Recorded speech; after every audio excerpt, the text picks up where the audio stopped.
중국의 북경에 가면 중국이 자랑하는 세계적인 명문대학이라고 하는 북경대학이 있습니다.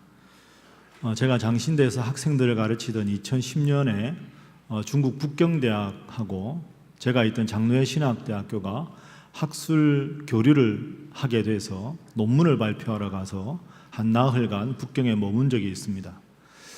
북경대학이 워낙 명문대학이지만 규모가 아주 큽니다. 그래서 거기는 신학과가 따로 없고 신학을 연구하는, 종교를 연구하는 전공이 철학과 안에 포함되어 있습니다. 북경대학교 철학과의 교수 숫자만 70명이 넘습니다. 상당히 규모가 크지요. 우리 모두가 아는 대로 사실 중국이라고 하는 나라는 21세기에 들어서 기독교와 연관해서 생각해 보면 계속 늘어나는 기독교 인구 때문에 중국 공산당은 고민이 많습니다.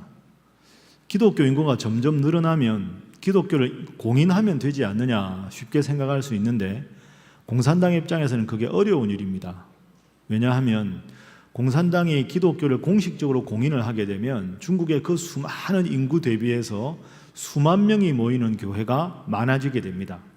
그러면 그 교회 대표자들이 세계교회가 모이는 곳에 가서 중국 공산당의 인권 탄압이나 중국 근대화의 어두운 면을 세계교회에 밝히게 되면 중국 입장에서는 아주 곤란한 상황이 되는 것이지요. 그리고 수만 명 교회가 공산당의 정책에 대해서 반대하는 목소리를 내게 되면 성경적인 가르침과 공산당의 가르침이 맞지 않다. 이렇게 되면 사회 통합에 심각한 위험 요소가 되지 않을까 하는 문제 때문에 기독교를 공개적으로 공식적으로 인정하기가 어렵습니다. 그렇다고 해서 이렇게 기독교 인구가 늘어나는 걸 아는데 마냥 통제할 수가 없지요. 그래서 중국의 지도층, 특히 공산당의 고민은 이겁니다. 기독교를 공인할 수밖에 없는데 기독교를 공인하더라도 중국이라고 하는 나라가 부강하고 발전하는데 기독교가 도움이 되는 면을 어떻게 만들 수 있을까? 그러니까 기독교의 공인과 중국 국가의 부흥, 이 두 마리 토끼를 함께 잡을 수 있는 접점을 어디서 찾을 것인가? 이것이 중국 지도부의 고민입니다. 그래서 올해 2월 1일에 중국의 총리 리커창이라는 사람이 종교 사무조례라는 걸 발표했는데 설교 시간에 이걸 다 다룰 수는 없지만 이런 중국 정부의 고민이 그대로 드러나고 있습니다. 그러다가 중국에서는 북경대학 철학과에 있는 교수들에게 특별히 부탁을 해서 세계적인 신학자들을 중국에 초빙을 해다가 중국의 국가 발전과 기독교 공인 이 두 가지를 함께 잘 할 수 있는 그런 통찰력을 좀 연구해 보게 합니다. 그런데 10년 넘게 서구의 그 대단한 학자들을 불러서 했는데도 거기에 대한 신통한 대답을 얻지를 못했습니다. 그러다가 이제 한 10년 됐죠. 그 통찰을 대한민국에서 찾을 수 있겠다 하는 생각이 들었습니다. 왜냐하면 여러분도 한번 생각해 보십시오. 우리나라 초기에는 기독교인이 곧 애국자였습니다. 기독교인이 곧 민족의 지도자들이었죠. 그래서 1919년 3.1운동 당시에 기독교 인구가 총 인구의 1%가 채 되지 않았지만 민족 대표 33분 중에 16분이 기독교인이었습니다. 그리고 우리나라의 근대식 교육기관 그리고 근대식 병원 이런 건 다 기독교 단체에서나 선교사와 협조해서 한 거 아닙니까? 그러니까 중국 사람들 입장에서 보기에는 대한민국이라는 나라가 근대화되고 발전하는 것이 기독교의 힘이었다. 그러면 기독교가 발전을 하고 공인을 하는 것과 국가의 발전에 좋은 통찰은 먼 나라 그리고 수백 년의 역사를 가진 서양에서 찾을 것이 아니라 한국에서 찾는 것이 맞다. 이런 결론에 이르게 된 것이지요. 그래서 한국의 몇몇 신학교와 초대형 교회 몇 곳을 접촉을 했는데 그 이론적인 근거를 명확하게 밝혀내지를 못했습니다. 그럼 도대체 어떻게 할까? 그런데 그러면서 장신대와 북경대가 학술 세미나를 하게 되었는데요. 그 계기는 어떻게 보면 아주 작은 것에서 시작했습니다. 이 일을 주도적으로 해나가는 북경대학의 두 교수가 있었는데 그 두 교수 밑에서 한국 학생으로 박사 학위를 한 학자가 있습니다. 그분의 이름은 정안덕이라는 분입니다. 그분의 이력이 좀 독특한데요. 장신대에서 신학을 공부하고 캐나다로 이민을 갔습니다. 그래서 캐나다에서 신학을 공부한 다음에 하나님께서 그분에게 주신 꿈이 중국 선교였습니다. 그런데 중국에는 선교사 비자가 공식적으로 안 나오니까 이분은 중국에 가서 중국 기독교 역사를 공부하면서 학생 신분으로 내가 선교할 수 있는 일을 찾아봐야 되겠다. 그렇게 하고는 북경대학에 가서 공부를 하게 된 거죠. 제가 말씀드린 그 프로젝트를 담당하는 교수를 지도교수로 하고 공부를 하게 된 겁니다. 그런데 이 정한덕 목사님이라는 분은 참 훌륭한 분입니다. 이분은 지금 어떤 사역을 하고 있냐 하면 중국에 가서 버려진 고아들, 그 아이들을 돌보는 일을 합니다. 그리고 특별히 그 고아들 중에서도 선천적인 장애를 가진 고아들, 그러니까 태어나자마자 장애하고 중국이 근대화되면서 버림받은 아이들이 많은데 제일 복지의 사각지대에 있는 그 아이들을 자기 집에 데려다가 그 아이들을 주님 주신 마음으로 키워나가는 것을 자신에게 주신 비전이라 생각하고 그 아이들을 키우면서 공부를 하는 겁니다. 제가 알기로 그분은 7명의 장애 아들을 자기 아이로 입양을 해서 그렇게 열심히 공부하고 연구자면서도 그 아이들을 위해서 아버지로서 봉사하고 있습니다. 그런 등잔 밑이 어둡다고 세계적인 학자만 생각하다가 이 교수가 보니까 자기 밑에 공부하던 학자가 그런 학자가 있는 것이죠. 부릅니다. 너 우리가 다 알고 있는데 너는 신학을 한 학생 아니냐? 예. 어디에서 신학을 했냐? 저는 서울에 있는 장로회 신학대학교에서 신학을 했습니다. 그 학교가 어떤 학교냐? 알고 보니까 이 학교가 세계적인 명문이고 아주 큰 학교고 명문 학생들도 훌륭하고 이런 이야기를 듣고 좋다. 그러면 우리를 장신대 좀 방문하게 해달라. 그래서 제가 교수로 있는 당시에 이 로우위리에 교수라는 분과 장쯔강 교수라는 분이 우리 장신대 채플에 와서 예배를 드립니다. 1,500명이 모인 예배당에서 신학생의 예배를 드리는데 중국 불교를 연구한 세계 최고의 전문가가 그 관객을 보고 얼마나 놀랬겠습니까? 그게 계기가 돼서 장신대와 북경대학이 학술 세미나를 계속하게 됩니다. 지금은 사실 일시적으로 상황이 안 좋아서 중지가 되었지만 저는 개인적으로 중국 기독교가 지금 부흥하고 있지만 수많은 이단들이 생겨납니다. 그리고 목사의 재교육도 시급하고 건전한 신학이 소개되어야 될 역사적인 필요성을 가지고 있기 때문에 한국 교회가 중국 교회를 돕는 것이 시대적인 사명이라고 생각합니다. 그리고 그 일을 잘 감당하려면 장신대와 북경대 간에 다시 학술 협정이 회복이 되고 잘 되어야 한다고 생각합니다. 그런데 제가 이런 말씀을 여러분에게 소개하는 이유는 방금 말씀드린 정한덕 박사님이라는 분입니다. 여러분, 우리는 가끔 보면 역사를 움직여 나가는 것이 특히 요즘 같은 이런 역사의 격변기에는 세계적인 강대국, 세계적인 정치 권력자가 역사를 움직여 나가는 것처럼 보이기도 합니다. 그러나 제가 방금 예를 든 예를 보십시오. 그분이 교수도 아니고 우리나라 정부의 관료도 아닌데 순수한 마음으로 버려진 아이들을 양육하면서 선교사의 사명을 가지고 공부한 한 학생, 그 학생의 모습이 참 희생하고 봉사하는 모습이 너무 아름다워서 그 교수가 그 학생에게 이 프로젝트에 대해서 문의를 해서 양국 간의 신학적 교류가 열린 것이지요. 남들 보기에는 대단해 보이지 않지만 한 사람이 하나님 앞에 바로 서서 그 일을 잘 감당할 때 그 한 사람이 얼마나 중요한 역사적인 사건의 물꼬를 들 수 있는가를 우리는 볼 수가 있습니다. 오늘 본문에도 마찬가지입니다. 우리가 잘 알지만 오늘 본문에는 모세가 등장합니다.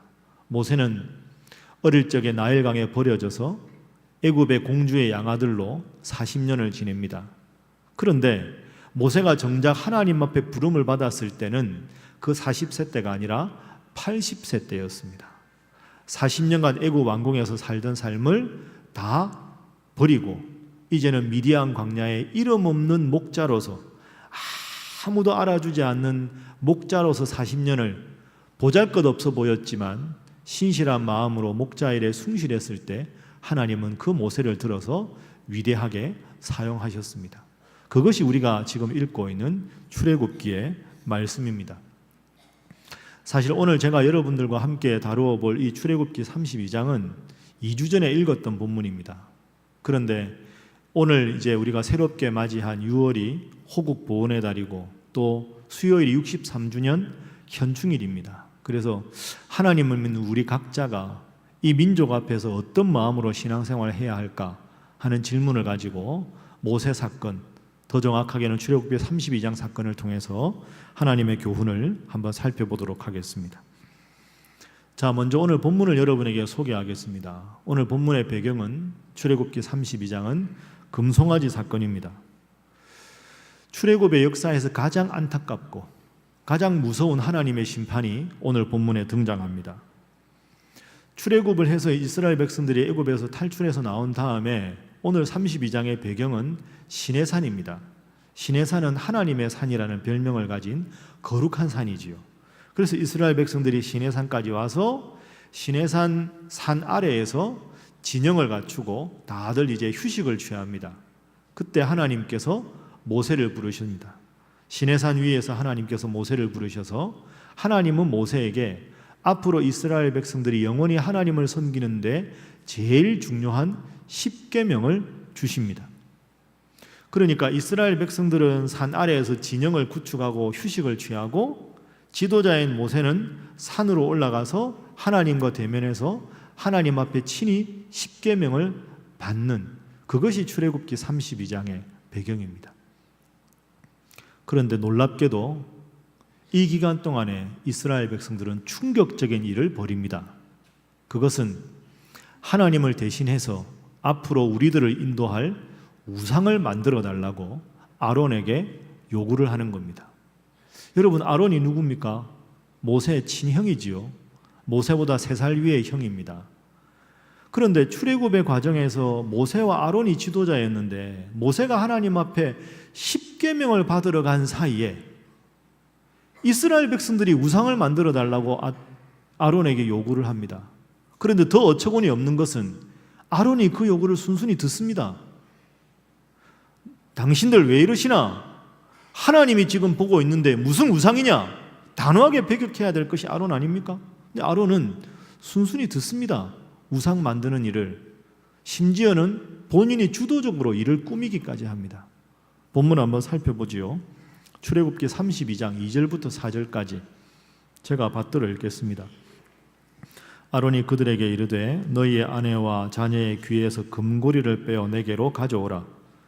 모든 백성이 그 귀에서 금고리를 빼어 아론에게로 가져가매 아론이 그들의 손에서 금고리를 받아 부어서 조각칼로 새겨 송아지 형상을 만드니 그들이 말하되 이스라엘아 이는 너희를 애굽 땅에서 인도하여 낸 너희의 신이로다 하는지라. 아멘. 자, 여러분, 이 끔찍한 광경을 다시 한번 생각해 보십시오. 하나님께서 모세에게 나만 섬기면 영원히 너희들을 인도하겠다는 10계명을 받으러 간 사이에 우상을 만듭니다. 기간이 얼마였나요? 40일입니다. 40일 길어야. 40일은 아주 짧은 기간입니다. 이스라엘 백성이 출애굽할 때 하기 전에 애굽에서 노예 생활한 게 얼마입니까? 430년입니다. 430년을 노예 생활하면서 하나님을 기다리던 이스라엘 백성들이 불과 40일도 채 안 되는 기간에 그것도 하나님을 만나러 지도자가 올라갔는데 그 사이에 우상을 만들라니요. 있을 수 없는 일입니다. 하나님 얼마나 진노하셨겠습니까? 출애굽기 앞부분을 한번 생각해 보십시오. 하나님께서 그 서슬이 푸른 권력을 가진 바로의 권력을 꺾으시기 위해서 10가지 재앙을 바로에게 내렸습니다. 그리고 출애굽 과정에서 하나님은 낮에는 구름 기둥으로 밤에는 불 기둥으로 늘 인도하셨습니다. 먹을 것이 부족하다고 하자 만나를 주시고 그리고 메추라기도 주셨습니다. 목이 마를 때마다 샘물을 여셔서 물도 주셨습니다. 아마 우상을 만들겠다고 계획하던 그날 아침에도 이스라엘 백성들은 만나를 먹었을 겁니다. 그런 이스라엘 백성들이 어떻게 우상을 만들 수 있습니까? 입장을 바꿔서 하나님이 얼마나 배신감을 느끼셨을까요? 얼마나 분노하셨을까요? 너희가 어찌 이럴 수 있느냐? 하나님께서 정말로 분노하셨습니다. 자, 하나님의 분노입니다. 시내산 위에서 이스라엘 백성들이 금송아지 우상을 만들고 그 앞에서 자신들을 인도할 신이라고 춤추고 경배하는 모습을 보고 하나님께서 분노하셔서 이렇게 말씀하셨습니다. 출애굽기 32장 7절부터 10절까지 제가 받들어 읽겠습니다. 여호와께서 모세에게 이르시되 너는 내려가라. 내가 애굽 땅에서 인도하여 낸 내 백성이 부패하였도다. 그들이 내가 그들에게 명령한 길을 속히 떠나 자기를 위하여 송아지를 부어 만들고 그것을 예배하며 그것에게 제물을 드리며 말하기를 이스라엘아 이는 너희를 애굽 땅에서 인도하여 낸 너희 신이라 하였도다. 여호와께서 또 모세에게 이르시되 내가 이 백성을 보니 목이 뻣뻣한 백성이로다. 그런즉 내가 하는 대로 두라. 내가 그들에게 진노하여 그들을 진멸하고 너를 큰 나라가 되게 하리라. 자, 여러분, 이 하나님의 진노를 읽으면서 뭔가 평소에 하나님께서 하시던 말씀과는 다르다 하는 거 느끼셨습니까? 그걸 느끼시는 분들은 아주 성경을 깊이 읽으신 분입니다. 자, 구약 성경 전체를 보면 하나님은 늘 이스라엘 백성들에게 이렇게 말씀하셨습니다. 너희가 나를 잘 섬기면 나는 너희 하나님이 되고 너희는 나의 백성이 되리라. 한번 따라하시죠. 나는 너희의 하나님이 되고 너희는 나의 백성이 되리라. 그러니까 하나님 말씀만 잘 들으면 내가 너희를 나의 백성으로 삼아서 영원히 지켜주겠다.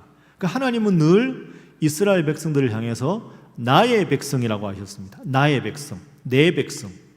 그런데 그렇게 하나님께서 출애굽 과정 가운데 은혜를 베풀어 주시고 도와주셨는데 이스라엘 백성들이 금송아지 우상을 만들었습니다.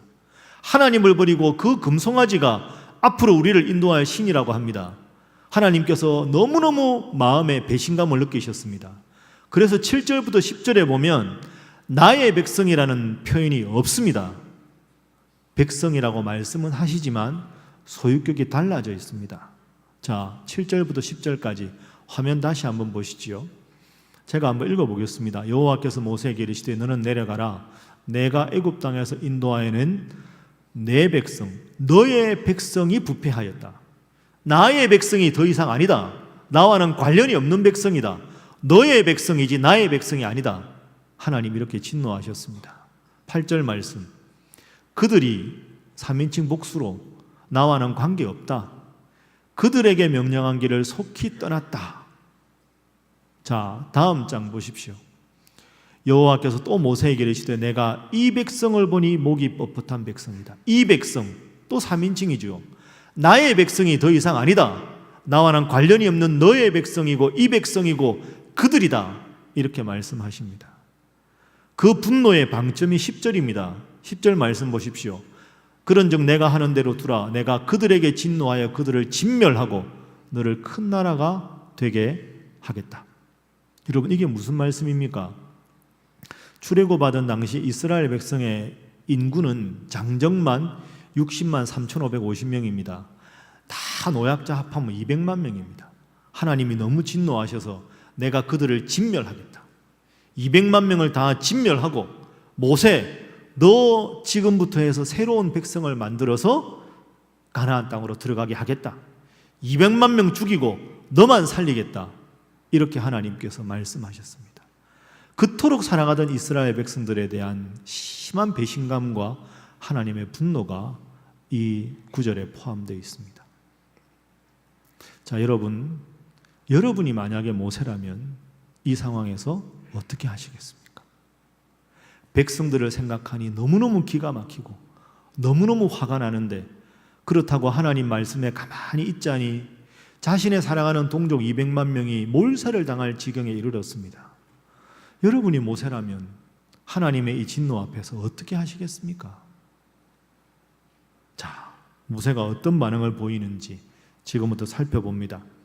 하나님 앞에 모세가 감히 말씀을 드립니다. 11절부터 13절까지입니다. 모세가 그의 하나님 여호와께 구하여 이르되 여호와여 어찌하여 그 큰 권능과 강한 손으로 애굽 땅에서 인도하여 내신 주의 백성에게 진노하시나이까. 여기서 붉은 글씨 보십시오. 주의 백성이라고 모세가 씁니다. 하나님, 정말로 죄송합니다. 이 백성이 너무나도 끔찍한 일을 저질렀습니다. 그렇지만 하나님, 그럼에도 불구하고 이 백성을 하나님 사랑해서 이때까지 인도하셨는데 어떻게 이 백성이라고 하시고 너의 백성이라고 하십니까? 아무리 잘못을 저질러도 이 순간에도, 금송아지 앞에 뛰어노는 이 순간에도 이스라엘 백성들은 당신의 백성입니다. 하나님, 통촉해 주십시오. 이 민족을 살려주십시오. 주의 백성입니다. 이렇게 이야기를 하고 있습니다. 12절 말씀 보십시오. 어찌하여 애굽 사람들이 이르기를 여호와가 자기의 백성을 산에서 죽이고 지면에서 진멸하려는 악한 의도로 인도해 내었다고 말하게 하시려 하나이까? 주의 맹렬한 노를 그치시고 뜻을 돌이키사 주의 백성에게 이 화를 내리지 마옵소서. 13절, 주의 종 아브라함과 이삭과 이스라엘을 기억하십시오. 아브라함과 이삭과 야곱에게 후손들을 위해서 젖과 꿀이 흐르는 땅을 주신다고 약속하지 않으셨습니까? 하나님, 그 약속 하나님 하셨는데 아무리 잘못했지만 꼭 다시 한번 용서해 주시고 보살펴 주십시오. 이렇게 이야기합니다. 여러분, 이게 소유격의 싸움입니다. 하나님은 그들, 너의 백성, 이 백성.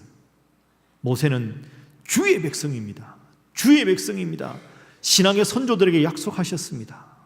목숨 걸고 하나님 앞에 항변을 하고 있습니다. 정말로 위대한 지도자지요. 지도자의 전형을 우리는 모세에게서 볼 수가 있습니다. 자, 이 모세의 말씀을 듣고 하나님이 어떻게 하셨을까요? 하나님의 반응은 14절에 나옵니다. 자, 우리 14절을 함께 읽어보겠습니다. 시작. 여호와께서 뜻을 돌이키사 말씀하신 화를 그 백성에게 내리지 아니하시니라. 아멘. 그래, 알았다. 모세야, 내가 너의 말을 들으마. 내가 이 백성들을 진멸하고자 하는 계획을 너 한 사람 때문에 거두어 드리겠다. 하나님이 이렇게 하셨습니다. 참 위대한 지도자지요. 자, 이렇게 하고 모세가 하산을 합니다. 끔찍한 죄, 우상숭배를 저지른 이스라엘 백성들에게 내려갑니다. 내려가면 내려갈수록 춤소리가 들리고 경쾌한 웃음소리가 들립니다. 금송아지 우상 앞에서 뛰어놀고 있는 이스라엘 백성들의 소리입니다. 얼마나 모세가 마음이 찢어지겠습니까? 그래서 모세가 너무나도 분노한 나머지 하나님께 친히 받은 십계명 두 돌판을 바닥에 깨뜨려 버립니다. 던져버리지요. 이스라엘 백성들이 깜짝 놀랐는데 그걸 다 가루로 빻아서 그걸 마시게 합니다. 이스라엘 백성들에게. 그리고 얼마나 하나님 앞에 끔찍한 죄를 저질렀는지를 꾸짖습니다. 형을 꾸짖습니다. 어찌 당신은 형이 하나님 앞에 바로 서지 못하고 우상 숭배하는 일을 도모했단 말입니까? 그리고는 백성들 중에서 우상 숭배하는 데 앞장섰던 사람 3,000명을 색출합니다. 그리고 너무나도 가슴이 아프지만 그 3,000명을 죽입니다.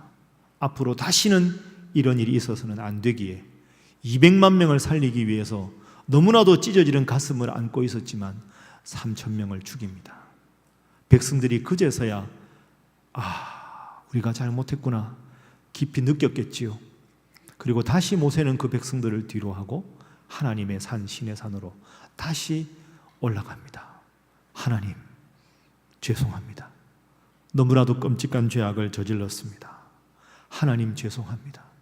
다시 하나님 앞에 울부짖습니다. 그때 모세가 했던 기도가 오늘 우리가 읽었던 31절과 32절입니다. 자, 우리 함께 다시 읽어봅니다. 자, 시작. 모세가 여호와께로 다시 나아가 여짜오되 슬프도소이다. 이 백성이 자기들을 위하여 금신을 만들어 싸우니 큰 죄를 범하였나이다. 그러나 이제 그들의 죄를 사하시옵소서. 그렇지 아니하시오면 원하건대 주께서 기록하신 책에서 내 이름을 지워버려 주옵소서. 아멘. 여러분, 이 10절과 32절을 대비해서 보십시오. 10절에 하나님이 뭐라고 하셨습니까? 내가 200만 명을 진멸하고 너 하나만 살려주겠다. 그런데 32절에 모세는 하나님 앞에 나가서 이렇게 말합니다. 하나님, 이 백성 200만 명 구해 주십시오. 나는 하나님의 책 생명책에서 제 이름을 지우셔도 좋습니다. 200만 명 다 죽이고 너 하나 살려주겠다 하나님 말씀하셨는데, 하나님 죽어 마땅하지만 200만 명 살려주십시오. 차라리 저를 죽이십시오. 제가 죽겠습니다. 이렇게 말하는 거죠. 위대한 지도자입니다. 선거를 앞두고 우리가 어떤 지도자가 필요할까? 가장 위대한 지도자의 전형을 우리가 지금 보고 있습니다. 그 모세 이야기를 듣고 34절에 하나님께서 약속하셨습니다. 이제 가서 내가 네게 말한 곳으로 백성을 인도하라. 모세야, 내가 용서하마 가나안 땅으로 계속 백성들을 인도하라. 오늘 제가 설교 제목으로 잡은 바로 그 한 사람, 바로 모세와 같은 사람입니다. 여러분, 우리는 모세가 너무 위대해서 우리와는 관계없다고 생각합니다. 그러나 범위를 좁혀 보십시오. 여러분의 가정이 하나님 앞에 바로 서게 하기 위해서 가정의 모세로 여러분을 세우신 줄로 믿습니다. 그 고백이 우리에게 필요한 거지요.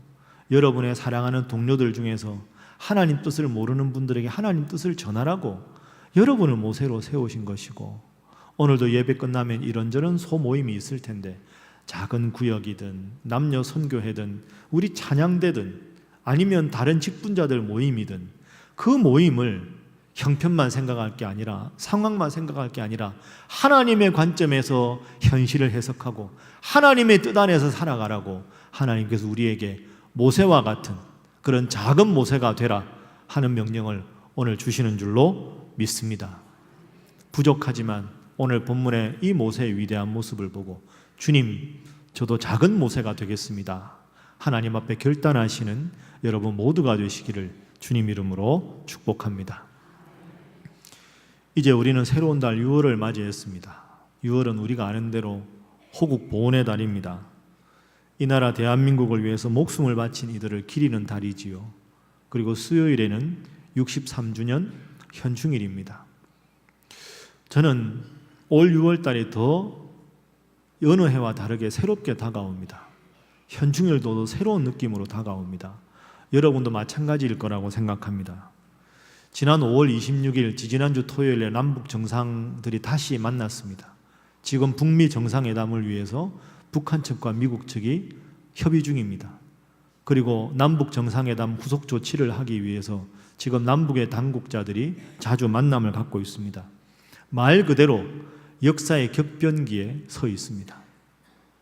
여러분은 어떻게 생각하십니까? 이런 역사의 격변기에 우리는 어떤 자세를 가져야 할까요? 하나님 믿는 우리가 어떤 자세로 무엇을 기도해야 할까요? 우리 교회는 이런 상황에서 어떤 태도를 갖는 것이 성경적일까요? 이 어려운 질문 앞에 설교를 마무리하면서 여러분에게 한 교회를 소개하려고 합니다. 그 교회는 라이프치히, 독일의 동독의 영토였던 라이프치히에 있는 니콜라이 교회라는 곳입니다. 여러분, 지금 화면에 보이는 저 교회가 니콜라이 교회입니다. 지금 통독이 됐지만 동서독 나누어져 있을 때 동독의 큰 도시 라이프치히에 있던 큰 교회입니다. 저 교회가 설립 연도가 1165년입니다. 엄청나게 오래된 역사를 가진 교회지요. 그런데 저 교회가 의미가 있는 것은 저 교회는 독일 통일의 요람이라고 지금도 인정받고 있습니다. 여러분, 이상하지 않습니까? 통일은 수상이나 강요가 이루는 것이고 큰 강대국들의 영향력 아래 있는 것 같은데 독일 통일의 요람이 교회였다. 정치가가 아니라, 정치 집단이 아니라 교회였다. 이 얼마나 의미심장한 귀한 교훈입니까? 사실 저 니콜라이 교회는 1980년대 초부터 매년 11월이 되면 라이프치히의 청년들이 평화를 위한 기도회를 가졌습니다. 그때 동서독이 분리되어 있을 테니까 동서독의 통일과 평화를 위한 기도회, 지금 보이는 저 장면이 교회 내부입니다. 그게 점점 더 발전해서 매주 월요일 오후 5시에 평화와 통일을 위한 기도회를 매주 갖게 되었습니다. 그래서 이제 매주 월요일 5시마다 모여서 목사님은 항상 예수님의 산상보훈의 말씀을 읽고 같이 토론하고 묵상을 하기로 했습니다. 그런데 점점 이 평화기도에 참석하는 참석자 숫자가 많아지자 당시 사회주의 국가였던 동독의 경찰들이 이 니콜라이 교회를 억압하고 그리고 통제하기 시작합니다. 지도자들을 체포하기 시작하지요. 거기에 대한 항거하는 것이 방금 보이는 저 장면입니다. 그런데 그렇게 동독의 경찰들이 억압하면 억압할수록 기도회에 참석하는 인원은 점점 더 많아졌습니다. 심지어는 기도회 감시를 목적으로 교회에 들어온 동독의 비밀 경찰과 공산당원들도 회를 거듭하면서 그들이 예수님의 산상보훈의 말씀에 동화되어서 민주화 참가자들과 뜻을 같이 하게 되었습니다. 공산당원들이 공산당의 등을 돌리는 일이 그 기도회, 그 예배당 안에서 벌어진 것이지요. 점점 인원이 많아지자 드디어 1989년 10월 6일 동독 경찰은 대규모 진압 작전을 벌입니다. 그래서 그날 1,000여 명이나 되는 경찰들 병력을 가지고 이 10월 6일 기도회를 억압을 합니다. 그러던 과정에서 10월 9일 기도회를 방해할 목적으로 1,000명의 공산당원들이 교회에 들어왔는데 어찌된 일인지 그날 기도회를 억압하기 위해 들어온 1,000명이 기도회 메시지를 함께 나누고 그들이 공산당의 등을 돌렸습니다. 이때부터 거대한 역사가 시작됩니다. 10월 9일 기도회가 끝나고 수천 명이 거리 밖으로 나오자 그 기도회 같이 함께 하기 위해서 기다렸던 라이프치히의 수천 명의 시민들이 그 기도회 물결에 함께 합니다. 그래서 비폭력 저항 운동으로 이들은 몽둥이와 돌멩이 대신에 기도하며 평화 시위를 벌입니다. 그래서 1989년 10월 9일 지금 보이는 저 장면, 이 장면이 바로 동독 사회주의 정부를 무너뜨리는 결정적인 계기가 되었습니다. 그래서 동독과 서독의 통일의 물꼬가 트인 것이지요. 저 모든 평화 기도회를 인도했던 그 교회 담임 목사 크리스탄 피로 목사가 1989년의 경험에 대해서 언론에 인터뷰한 기사입니다. 민주화 운동이 지속되는 동안 길거리 진열장에 유리창 한 장 깨지지 않았습니다. 우리는 공산당원이든 민주화 운동가든 어떤 시민이든 승자와 패자가 없었으며 상대방에 대해 우월감을 갖지 않았고 서로의 자존심에 상처를 내지 않았습니다. 독일 통일의 중심에는 교회가 있었습니다. 니콜라이 교회에서 매주 월요일 오후 5시만 되면 독일 통일을 위해 간구했는데 7년간 이어진 기도가 결국 베를린 장벽을 무너뜨렸습니다. 여러분, 전 세계 어딜 가도 교회 없는 곳이 별로 없습니다. 특히 유럽에는 얼마나 도시마다 아름답고 웅장한 교회가 있는지 모릅니다.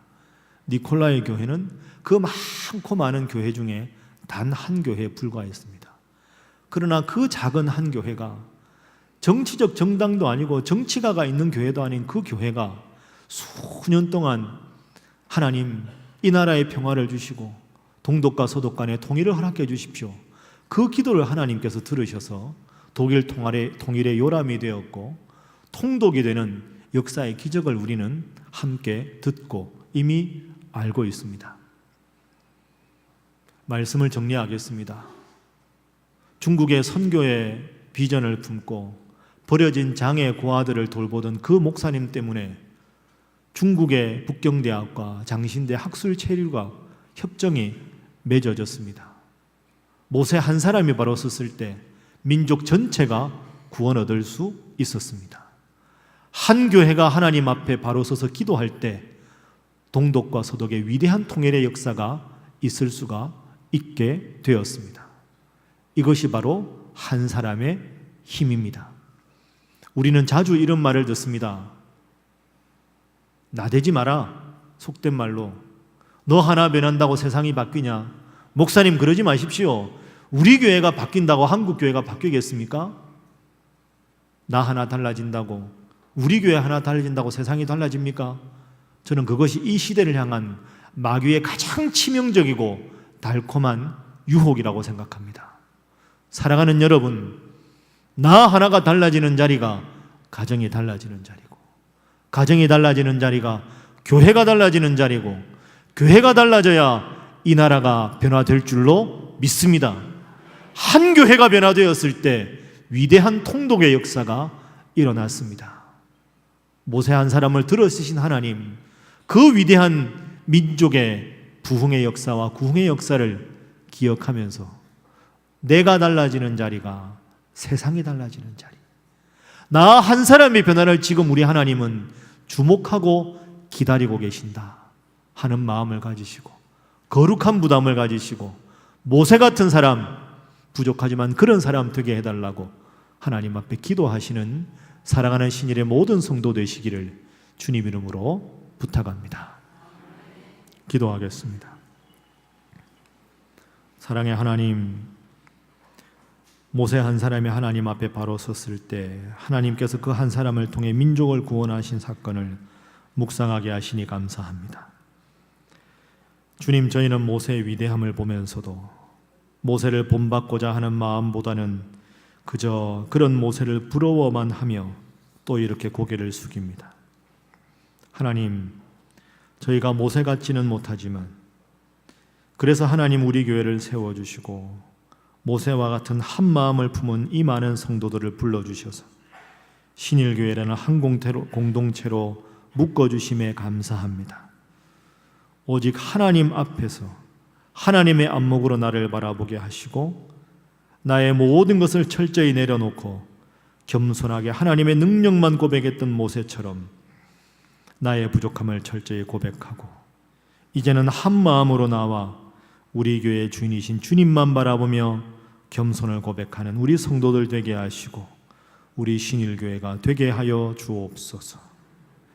예수님의 이름으로 기도하옵나이다. 아멘.